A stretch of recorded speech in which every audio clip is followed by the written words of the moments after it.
আসসালামু আলাইকুম ওরহমতুল্লাহ। প্রিয় বন্ধুরা, আজ আপনাদেরকে এমন এক গুরুত্বপূর্ণ জায়গা দেখাবো যা আপনারা ইতিপূর্বে কখনোই দেখেননি। চলুন তাহলে দেখে আসি সেই বরকতময় স্থান। সেই জায়গাটি হলো উত্তর ময়মনসিংহের পূর্বধলা উপজেলায় হুগলা ইউনিয়নের দামপাড়া গ্রামে অবস্থিত পীরে কামেল সাইখুল হাদিস মৌলানা আহমদ হোসেন সাহেবের বাড়ি। সেই বাড়িতে বাংলাদেশের বিভিন্ন অঞ্চল থেকে অনেক মানুষ তাদের ইমানকে মজবুত করার জন্য আসে, তাদের ইমানকে খাঁটি করার জন্য আসেন। আল্লাহর ওলিদের ইমান সাধারণ মানুষের মতো নয়, তাদের ইমান শক্ত, পাহাড়ের মতো অটল। দুনিয়ার কোনো কিছুর প্রতি তাদের লোভ নেই, দুনিয়ার কোনো কিছু তাদের ইমানকে ঢলাতে পারে না। তারা এক আল্লাহকে বিশ্বাস করে, তারা আল্লাহকে এমনভাবে বিশ্বাস করেন যেন চোখে দেখছেন। প্রতিটি ইবাদতে, প্রতিটি কথায়, প্রতিটি নিঃশ্বাসে থাকে শুধু একনিষ্ঠতা। আল্লাহর সন্তুষ্টি অর্জনই তাদের জীবনের একমাত্র লক্ষ্য উদ্দেশ্য। তাদের ইমান আমাদের জন্য পথনির্দেশ, আমাদের জন্য অনুপ্রেরণা। অনেক দূর দূরান্ত অঞ্চল থেকে মানুষ এই বাড়িতে আসে তাদের আমলকে ঠিক করার জন্যে। ওলিদের জীবন আমলে পরিপূর্ণ। তারা ফজর থেকে শুরু করে ঈশা পর্যন্ত সময় নষ্ট না করে ইবাদত ও ভালো কাজে ব্যয় করেন। নফল নামাজ, তাহাজ্জুদ, কোরআন তেলাওয়াত ও বিভিন্ন জিকির তাদের নিত্যদিনের অভ্যাস। সুন্নত অনুযায়ী জীবনযাপন করেন। তাদের আমল দেখে মানুষ অনুপ্রাণিত হয়, নিজের গুনাহ থেকে ফিরে আসে মানুষ।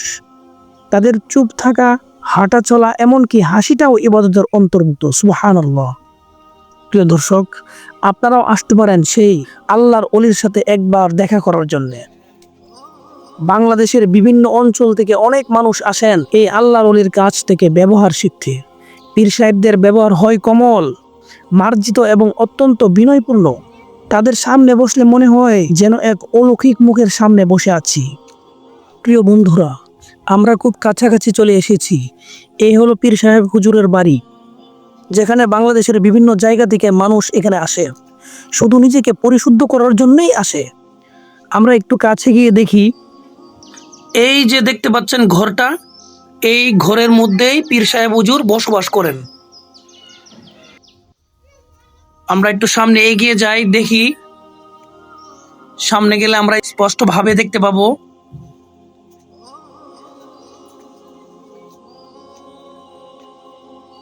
বন্ধুরা, দেখতেই পাচ্ছেন ডান পাশে একটি দরজা, তার পাশে একটি জানালা।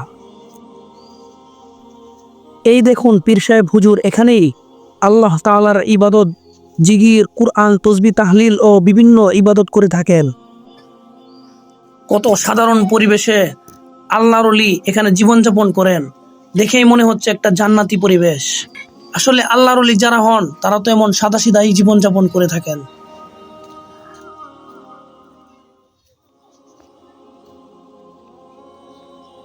এখন যে গড়টি দেখতে পাচ্ছেন, সেখানে দূর দূরান্ত থেকে মেহমানগণ এসে এখানে অবস্থান করেন।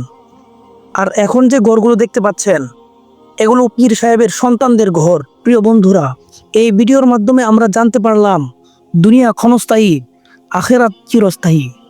আসুন আমরা চিরস্থায়ী জান্নাতের দিকে অগ্রসর হই। আল্লাহ তাআলা আমাদের সবাইকে জান্নাতে যাওয়ার জন্য তৌফিক দান করেন। আমিন। ভিডিওটি ভালো লাগলে সাবস্ক্রাইব করে পাশেই থাকবেন। ধন্যবাদ।